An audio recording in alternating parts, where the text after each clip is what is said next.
Thank you, Sips. We're going to go with Rory Dolan from here. Thank you. Hello, Mo. Hi, mate. After the setback again the other night, can you just sort of take us inside the group and tell us how everyone's feeling ahead of the next must-win game? We're obviously disappointed from the result, and not just the result, but the way we played. So, but in competition, you got to move on as quick as you can and regroup.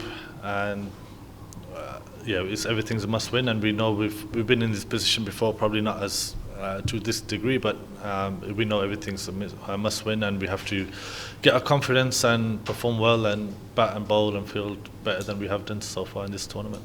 And on a personal level, how hard has it been for yourself since that first game to not only have the disappointment of the results not going the team's way, but not being able to affect things and sort of been frustrated, I guess, watching along? Yeah, it's very frustrating, obviously, because you want to play and make some sort of difference, and it's one of those. It's difficult when you're not winning, and then when you're not playing on top of that, it's hard. But you prepare well and you train well, and that's all you can do at the minute. So my job is to do that, and when the time comes, and if I get the recall, then be ready and try and impact the team in winning games. Has the time come? Oh, I don't know yet. Well, we get told during practice, but I'm hoping to play and hoping to get a chance to go out and perform. And if you do play tomorrow, it's a ground you know pretty well. Can you just tell us a bit about your experiences here, how comfortable you feel playing here, and how much you think it may or may not suit what you can bring to the team? I think if I do play, it's could go for a few runs because it's quite small and a flat wicket, but it's also good for batting, and it's one of those grounds where scoring is quick and batting deep makes a big difference. It's if I get the nod, then I'm really looking forward to playing and playing at a ground that I played franchise cricket in. It's a great place to play. It's a great venue, and I'll be pretty excited. Any more from the English media before we open it up? Mel, you go ahead. Hey Mo, Hi. Just with that regrouping process, is it something that the players just do as individuals, because you're all obviously very experienced, or has there been some kind of get together chats as people taking the lead on that? Yeah, no, we've got together a few times, even before the last game, and we've chatted and stuff. But I think mainly it comes down to the individual to perform and stick his hand up, and as long as it's within the team's way of playing, I think that's really important, because you can get individuals that then get a bit not selfish, but they start thinking about themselves rather than the team. And I think it's important that we forget all that, and just as an individual, once you get the opportunity, you try and win the game, and that's the most important thing. If we can all impact and contribute to winning the game, I think it makes a big difference with that sort of mindset, and that's what we're talking about here. Okay, we'll do Simon, Chris, Matt, and we'll open it up to the rest of the media. Hi Mo. So the core of this group has been together for such a long time, experienced great success, obviously.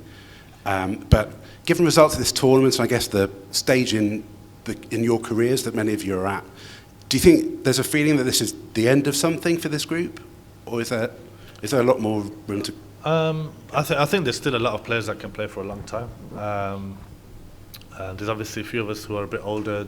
We more than likely won't make the next World Cup, but there's a lot of players who have been around for years that will be, and I don't think it's the end of anything. I think it could potentially be the start of something else. So, we're still in the competition. We're still in the tournament. We know it's a tough one now. We've got to win every game, but we know that we can do it. It's just more getting the confidence back as a side and playing the way we know that we can play. But who knows what it could be the start of or the end of. No one's really thinking about that kind of stuff. Chris? Hi Mo. Hi, you come up against a familiar figure tomorrow in Chris Silverwood, your old coach. I just wondered, do you think he might have a point to prove, given how things ended with him with England? Yeah, of course. I mean, he's a good coach, and he's. I'm sure he'll be thinking about that, and but I'm sure I think they've only won one as well, so I know they're going to want to get on this winning run as well as anybody else. So I think he'll be thinking more about that and his own team. But I'm sure deep down, like everybody else would, you're trying to prove a point or whatever it is. But it might motivate him even more. But he's not the one going out to bat and bowl. It's his team, and yeah, he'll be just trying to get his players ready. And like I said, he's a very good coach. He's a nice guy, and I enjoyed him. So yeah, I'm sure he's got that motivation to do well against us. Matt, and then just on the next.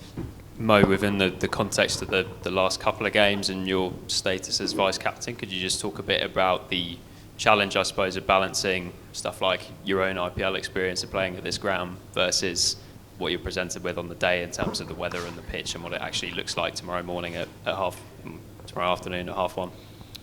Yeah, look, as vice captain, you try and give as much input as you can, especially when the captain asks your opinion on things. And yeah, it's talk about the team together a lot of the time. I give my opinion, and that's all I can do really. And yeah, I just try and help out as much as I can. But yeah, it's really important that players, and Josh has played a lot here as well, so he knows a lot of the conditions and he knows what happens in India. And yeah, he bounces a few ideas off me, and I do the same thing. So my job is to, whenever he asks me something, to give him an answer as much as I can and be clear in that. But obviously, it's him that takes the team forward and what he thinks is the right team and combinations and stuff.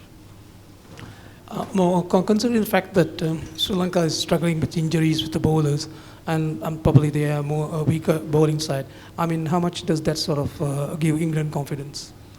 Not really, because we still have to play well, and it's international cricket. Even if they are slightly weaker in their bowling, it doesn't give us confidence. If anything, it's we've got to go out and just perform like we're playing against anybody else, and be ruthless in our batting, which we know we can be and we can do. But yeah, we need to build our confidence as well as the side, and it's not really the opposition that gives us. It's more with internal and how we're going to go about it and how we're going to perform.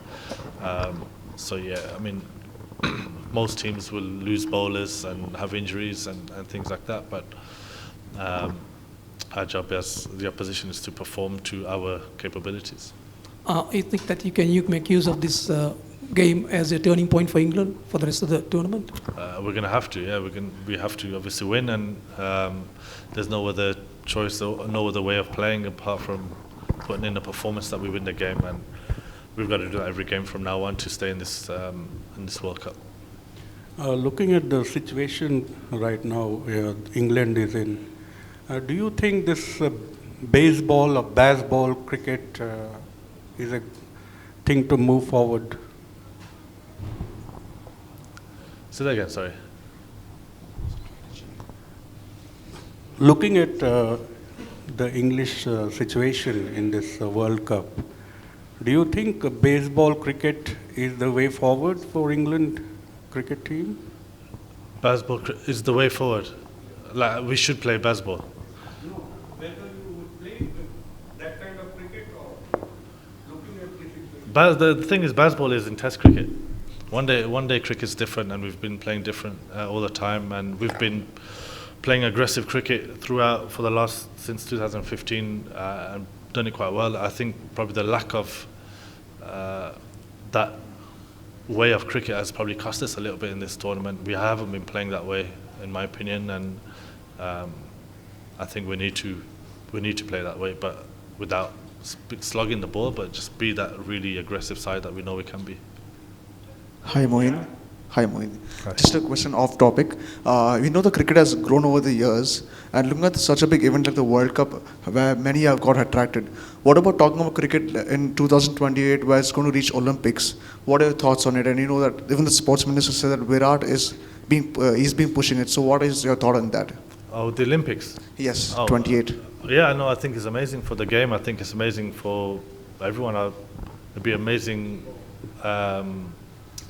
to play in the Olympics representing cricket and representing country would be unbelievable, and 2028, I'll be quite old, but I'll try hang on. But yeah, that'll be unbelievable to play Olympics for your country, yeah. Mr. Ali, in the previous game here, Adam Zampa took 4 wickets against Pakistan. Does that give you any confidence that you yourself and Adil Rashid can do well here despite the short boundaries on offer? I wish I was a leggy sometimes as well, but I know it's one of those places where you can go for a lot of runs, but you can also pick up wickets. If you get a big score on the board, then most of the time leggies get a lot of wickets, or spinners get a lot of wickets when you get a big score on the board, because the opposition needs to come out playing shots, and that works into your favour. But if I bowl well, or if I bat well, whatever, or Rash bowls well, then he'll get wickets. So I don't think Zampa getting wickets here will give anyone confidence, because I've seen other leggies bowl well here before. So it's just, if you bowl well, you got a good chance. 2 more, Germany.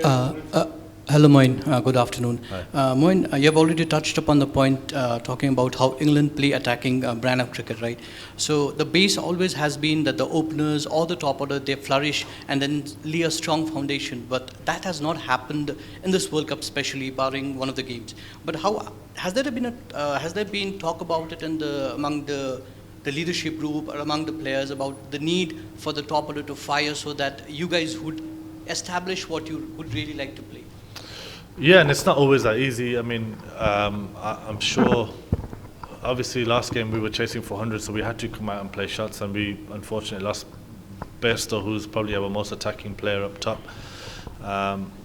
But yeah, most of the time you want the guys to score quickly and score for longer periods, so then it makes it easier for everybody else. But it doesn't always work like that, and we all need to score runs and perform. But yeah, I mean, if you get your openers and your top 3 firing and they're scoring runs, it certainly helps everybody else, and you getting a big score as a side. When we've spoken about it, and it's not always easy, we know you can't do it all the time, but the guys are due some runs, and hopefully it's going to come now. Last question. England have obviously had combination in this World Cup that's centered on batting depth, but that sort of changed in the last game where, including yourself, the all-rounders didn't play. So how much of that was down to just the form, or was that down to the conditions there? I think it was down to just a way of a sort of different way, because we haven't been playing well, and we wanted our best 6 batters to obviously try and score the runs, or rely on them to score the runs. And chasing 400, it's always difficult. We ended up not bowling that well, and South Africa batting amazingly well. So obviously it didn't work, and I wouldn't be surprised if it changes and we go back to what we've been doing for the last, I don't know how many years. And yeah, it's just one of those things that didn't work on that day. And obviously we took Mumbai wicket and ground into consideration with that, and yeah, just one of those things. It just didn't work. Yeah. Thank you. Thanks, guys.